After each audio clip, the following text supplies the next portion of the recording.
Salam əziz izləyicilər, mən bugün sizə insanlar bizi özləri ilə nə üçün müqayisə edirlər, bu barədə danışmaq istəyirəm. Belə ki, əgər bir insan davamlı olaraq özləri ilə bizi müqayisə edirsə, bu o deməkdir ki, o bizi ya qısqanır, ya onda özünə inamsızlıq var, ya da ailədən o rəqabət vərdişi o insanda yaranıb ki, o rəqabət vərdişini məhz bizim üzərimizdən ölçməyə çalışır. Yəni öz hədəflərinə hansı dərəcədə çata bilir, ümumiyyətlə bu həyatda uğurludurmu? O bizim üzərimizdən bunu ölçməyə çalışır. Məhz bunun üçün də yəni biz hansı dərəcədə irəliləmişik bu həyatda, buna görə öz hədəflərini də qarşısına qoymağa çalışır. Və nə üçün bu insan bizlə özünü müqayisə edir?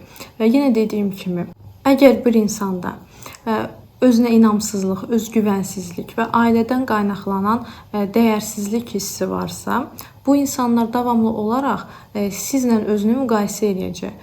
Çünki o sizin özündən daha uğurlu olduğunu düşünür və öz seçimlərinə inanmır. O sizin seçimlərinizə inanır. Yəni onun üçün ideal sizsiz, yəni o ideal olaraq sizi seçib ki, bu həyatda siz hansı addımları atırsınızsa, demək o düzgün addımlardır və sizi o təkrarlasa, müqayisə eləsə, yəni sizlə özün, bu həyatda o qədər də uğurlu olacaq. Amma bu onun düşüncəsidir təbii ki.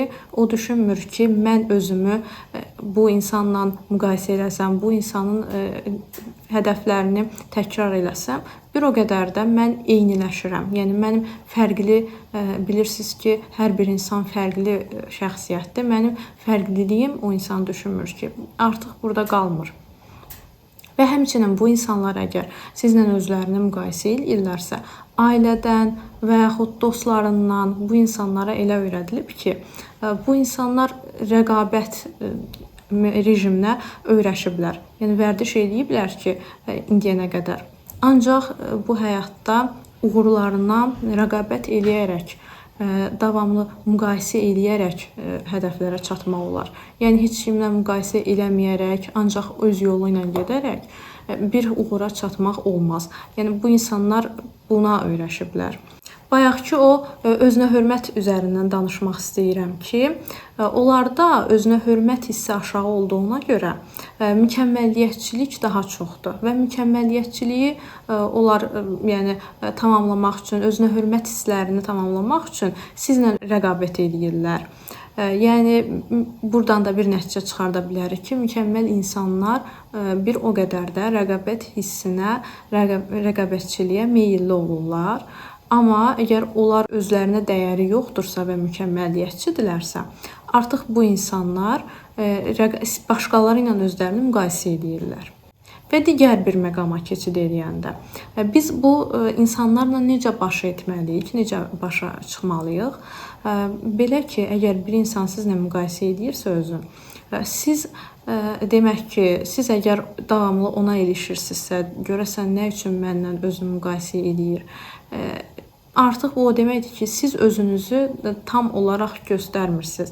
Yəni içinizdəki o aktivlikləri, içinizdəki o bütün bacarıqlarınızı, qabiliyyətlərinizi tam olaraq açıq göstərmirsiniz ki, siz elə hiss edirsiniz. Elə hiss edirsiniz ki, bu insan məndən oğurluyur, bu insan mənlə davamlı olaraq müqayisə edir özün. Yəni bu cür düşünürsünüzsə, demək ki, öz içinizdəki bacarıqlarınızı tam olaraq hələ də göstərmirsiniz. Sadəcə öz üzərinizdə çalışmalısınız ki, həmin bacarıqlarınızı, həmin qabiliyyətlərinizi tam olaraq göstərəsiniz. Bu zaman artıq həmin insan da sizə maraqlı olmayacaq ki, nə qədər müqayisə eləsə də özün, nə qədər sizin etdiklərinizi təkrar eləsə də, artıq sizin gözünüzdə bu böyüməyəcək. Mənim videom bu qədər. Sağ olun, gələn videolarımızda görüşənədək.